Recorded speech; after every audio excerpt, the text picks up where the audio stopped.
فيديو النهارده عن الصيام المتقطع، احسن نظام ينزلك دهون هتخس من غير ما تحس. يلا بينا نتكلم. احلى مسا عليكم يا جماويه، عاملين ايه؟ يا رب دايما تكونوا بخير. معاكم محمد عواد. لو انت اول مره تشوفني هنا في القناه بنتكلم عن كل حاجه ليها علاقه بتمرينك وبتغذيتك وبصحتك. من الاخر هتعمل فورمه، يعني هتعمل فورمه. موضوع النهارده عن الصيام المتقطع، هنمسك فيه كل حاجه وهنتكلم عن كل حاجه. احنا هنقسم الحلقه عباره عن اسئله. اول سؤال معانا ايه هو تعريف الصيام المتقطع وايه الفرق بينه وبين صيام رمضان. الصيام المتقطع زيه زي صيام رمضان بالظبط. انت ممنوع عنك الاكل، بس مسموح لك انك تشرب اي حاجه بدون سعرات. اليوم بتاعك متقسم في جزء كبير بتصومه وجزء صغير بتاكل فيه وجباتك. تمام؟ يعني 16 ساعة مثلا بتصومهم، 8 ساعات بتفطر فيهم وبتاكل وجباتك. مسموح لك في ال 16 ساعة اللي هم الصيام دول انك تشرب مية، تشرب قهوة بدون سكر او بدون لبن، تشرب شاي اخضر بدون سكر، تشرب اي حاجة بدون سعرات. ده كده فكرته ببساطة. الصيام المتقطع ده مش نظام غذائي، ده نمط بينظم لك طريقة اكلك، وينفع تتبعه مع اي نظام غذائي. يعني ينفع تعمل الصيام المتقطع ده مع الكارب سايكل، مع البالانس الدايت، مع الكيتو، مع البي اس ام اف. ينفع تعمله مع اي نظام غذائي. طب الصيام المتقطع هو نوع واحد بس ولا في كذا نوع؟ الصيام المتقطع عبارة عن 3 انواع. اول نوع اللي هو صيام اليوم الواحد، انت بتصوم في اليوم الواحد، بتصوم وبتفطر، ده كل ده في يوم واحد. بتصوم مثلا 16 ساعة وبتفطر 8 ساعات. قسمها كده معايا، هتصوم 16 هتفطر 8، هتصوم 18 هتفطر 6، هتصوم 20 هتفطر 4. لو عايز تعلى بالليفل شويه وتوصل لليفل بقى الوحش زي ما بيقولوا، ولو انت وزنك عالي وعايز تنزل في اسرع وقت ووزنك معدي ال 140 والشغل ده، تابع النظام اللي هو ال 22 2. هتصوم 22 ساعه في اليوم وتفطر في ساعتين، هتاكل وجباتك في ساعتين بس. ده اسمه نظام المحاربين. تاني نوع انك بتصوم يوم ويوم لا، بالتبادل كده. هتصوم النهارده بكره هتفطر وهكذا. النوع الثالث انك هتصوم عدد ايام وتفطر في عدد ايام باقيه. يعني هتصوم مثلا 3 ايام وهتفطر الاربع ايام الباقيين من الاسبوع. تمام؟ بس احسن نظام من الثلاثه دول هو نظام اليوم الواحد، وده احسن نظام اتعمل عليه ابحاث واثبت فعاليته. انك تصوم زي صيام رمضان بالظبط، انك تصوم في عدد ساعات معينه وتفطر في بقيه الساعات. طب السؤال اللي بعد كده، ايه هي فوائد الصيام المتقطع واعمله ليه وهيفيدني بايه؟ اول حاجه هيقلل لك وزنك وهيحرق لك الدهون اللي في جسمك في اسرع وقت، وده بسبب 3 حاجات رئيسيه. ان هو بيشتغل على 3 هرمونات رئيسيه. اول حاجه هيعلي لك هرمون الجي اتش اللي هو هرمون النمو، ده يعتبر اقوى حارق دهون على وجه الارض. تاني حاجه بيظبط لك هرمون الانسولين ومستويات السكر في الدم، فهيمنع جسمك انه يخزن الدهون. ده كده تاني هرمون بيشتغل عليه. تالت حاجه بيشتغل عليها الصيام المتقطع، بيقلل لك جدا هرمون الجليرين اللي هو هرمون الجوع.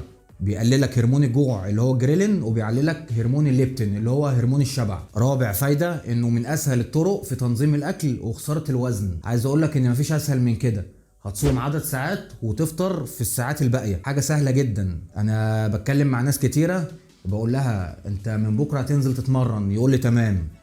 هتشرب ميه كتير، يقول لي تمام شغال مش هتفرق. طب على الغدا هتاكل 200 جرام صدور فراخ و100 جرام كارب، هتوزن اكلك يعني بمعنى اصح. والله ببقى حاسس ان هو عايز يقول لي عبيط ولا ايه؟ يا عم اكل ايه اللي هوزنه. نظام الصيام المتقطع ده نظام سهل جدا انك تتبعه، ومش معنى كده ان اللي ما بيوزنوش اكلهم صح. تمام؟ انت راجل بتوزن اكلك، انت كده كفاءة. بس انت برضو راعي ان في ناس تانية بالنسبة لها وزن الاكل ده حاجة تعتبر مستحيلة، فاحنا برضو بنبقى عايزين نوصل لهم ونديهم الحل. انت راجل بتوزن اكلك، انت كده 100 100. خامس فايدة هتمنع عندك مشكلة التلقيط. ايه؟ مشكلة التلقيط دي مشكلة كبيرة جدا. التلقيط دي تعتبر أكبر مشكلة بتواجه الكباتن مع الناس اللي بيتدربوا عندهم. يبقى يقول له أنا ماشي على الدايت تمام يا كوتش والدنيا 100 100 وماشي وبوزن أكلي والدنيا تمام، بس وأنا معدي قدام التلاجة كده كلت لي موستين. ده الكلام ده الصبح. بالليل كده وأنا معدي لقيت طبق رز بلبن قمت ضربه. طب ما أنا كده ماشي على الدايت صح؟ لا، الكلام ده غلط. التلقيط ده اكبر حاجه ممكن تبوظ لك الدايت بتاعك. التلقيط ده كارثه. طول ما انت ماشي عمال تلقط شويه عنب تاكله، موستين قمت ضاربهم، رغيف فين قمت واكله. التلقيط ده هو اكتر حاجه هتبعدك عن هدفك. سادس فايده، هتقلل معاك امراض السرطان، ربنا يحفظنا جميعا. ودي بتشتغل عن طريق حاجه اسمها الالتهام الذاتي. انت دلوقتي لما جسمك بيخش في مرحله المجاعه، لما بيفضل فتره كبيره صايم بيخش في مرحله اسمها مرحله المجاعه. مرحله المجاعه دي الخلايا الجديدة اللي في جسمك اللي بتتكون جديد بتتغذى على الخلايا القديمة، الخلايا المريضة والفاسدة. تمام؟ يعني هو كده بينظف نفسه بنفسه. سبحان الله، برضو ودي حكمة بتاعت ربنا، صوموا تصحوا. كده خلصنا الفوائد. على فكرة في فوائد كتيرة جدا جدا، بس عشان الوقت الحلقة ما يطولش انا جبت لكم اهم الفوائد. طب دلوقتي اقول لك شوية نصايح عشان تستفاد اقصى استفادة من نظام الصيام المتقطع. اول حاجة، لازم لازم لازم في فترة الاكل ووقت الاكل لازم تبقى مراقب سعراتك كويس. مش معنى انك صمت 16 ساعة ولا 20 ساعة انك تيجي بالليل تدبها تاكل بيتزا وبرجر وحلويات وبسبوسة وتخرب الدنيا. لا، تراقب سعراتك وتاكل على قد احتياجاتك. يعني حاول تنظف اكلك، اكل محترم، بروتين، كارب بدون صحية. ما تضربليش بيتزا وتضرب سمين وتضرب برجر، الكلام ده ما ينفعش. تاني نصيحة، الوجبة اللي انت هتفطر بيها اللي انت هتكسر بيها صيامك لازم تبقى وجبة خفيفة. ما تعملش زي رمضان ونقوم دبنها عصاير وفواكه وحلويات ومكرونات، الكلام ده غلط. الانسولين بيعلى في جسمك، بيعمل سبايك الانسولين ده هيخزن معاك دهون. يبقى انت كده ما عملتش حاجة وما استفدتش بالصيام اللي انت عملته طول النهار. جسمك برضه هيخزن دهون. تالت حاجة، لازم تنام كويس ونوم جودته عالية. نوم جودته عالية دي يعني ايه؟ يعني تنام لك من 7 ل 8 ساعات يوميا. النوم هيفيدك، هيظبط لك مستوى هرموناتك في جسمك. رابع حاجة، لازم تبقى بتشرب مية طول اليوم. اوعى يجيلك جفاف، اوعى يجيلك حاجة اسمها الديهايدريشن. لازم اول باول تشرب مية مش اقل من 3 لتر يوميا. ده 3 لتر ده يعتبر اقل حاجه، المينيمم، ممكن تزود عنه. فايده الميه انك كل ما تشرب ميه جسمك من جواه هيطرد الميه اللي فيه. هيطرد الميه اللي فيه دي معناها ايه؟ هيعمل معاك حاجتين، اول حاجه هيقلل لك وزنك، تاني حاجه مش هيحبس ميه فيه. خامس نصيحه، لازم تبقى بتاخد فيتاميناتك بصوره صحيحه وبشكل كويس. يعني انت تبقى بتاخد فيتاميناتك اليوميه كلها. سادس حاجه، لازم تبعد عن التوتر. ابعد عن التوتر على قد ما تقدر. انت لما بتتوتر جسمك بتفرز فيك كورتيزول، الكورتيزول ده لما بيعلى جسمك بيبطل حرق دهون وبيخزن الدهون. سابع نصيحة، لازم كل فترة تنوع وتعلي شدة الصيام المتقطع. يعني انت دلوقتي بدأت باللي هو 16 ساعة صيام و8 فطار، 10 ايام تزود تخليها 18 ساعة صيام و6 فطار، بعد كده تزود وهكذا. ما تثبتش على حاجة واحدة عشان جسمك ما يثبتش في الوزن. السؤال اللي بعد كده، المكملات والمشروبات المسموحة والغير مسموحة أثناء فترة الصيام. أول حاجة بالنسبة للبروتين، مكملات البروتين كلها ممنوعه. تاني حاجه بالنسبه للبي سي دبل اي، البرانش تشين امينو اسيد، في الحمض اللي هو الليوسين ده بيخش في خلايا البيتا في البنكرياس، بيعلي معاك الانسولين. يبقى انت كده هتمنع المكملات البروتين كلها ومن ضمنها البي سي دبل اي. الاثنين دول ما ينفعوش وقت الصيام. المكملات اللي ممكن تاخدها وقت الصيام وانت صايم، الكرياتين ينفع تاخده وقت الصيام، الاوميجا 3 ينفع تاخده وقت الصيام، الفيتامينات بعضها ينفع يتاخد وقت الصيام وبعض الفيتامينات لازم تتاخد وسط الاكل. فخلي بالك من النقطة دي.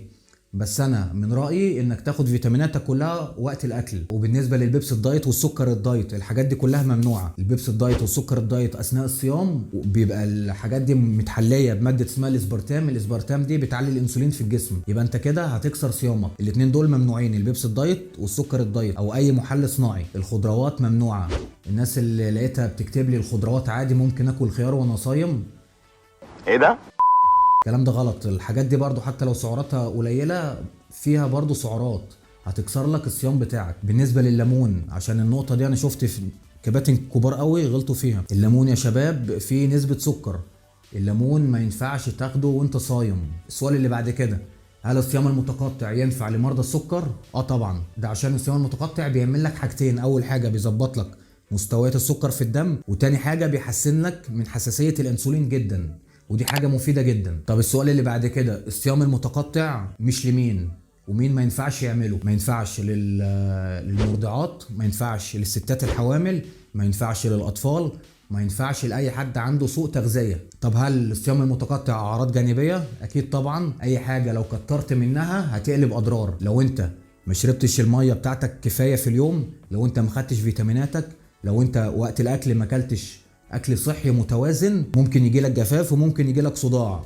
اي حاجه زياده عن الحد بتتقلب للضد. طب انت لو عايز تطبق الصيام المتقطع من بكره، انت دلوقتي بتنام مثلا 8 ساعات، 8 ساعات دول انت كده اوريدي صايم فيهم، هتصحى هتصوم 8 ساعات وبعد كده تفطر. كده بسيطه، يبقى انت هتنام 8 ساعات وهتصوم 8 ساعات معاهم، يبقى كده مجموع 16 ساعه. 16 ساعه ما بتاكلش فيهم اي حاجه، وبقيه اليوم ضاغط وجباتك كلها في الوقت ده. لو عايز تطبقه من بكره ابتدي طبقه من بكره، بجد هيفرق معاك قوي.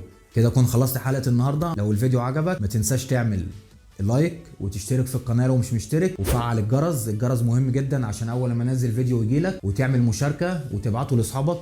اي حد عنده مشكله وعايز ينزل في الوزن ابعت له الفيديو ده، شيره على قد ما تقدر وفيد الناس. بجد انا تعبت جدا في الفيديو ده، فادعمني مش هتخسر حاجه خالص. اشوفكم الفيديو الجاي، سلام.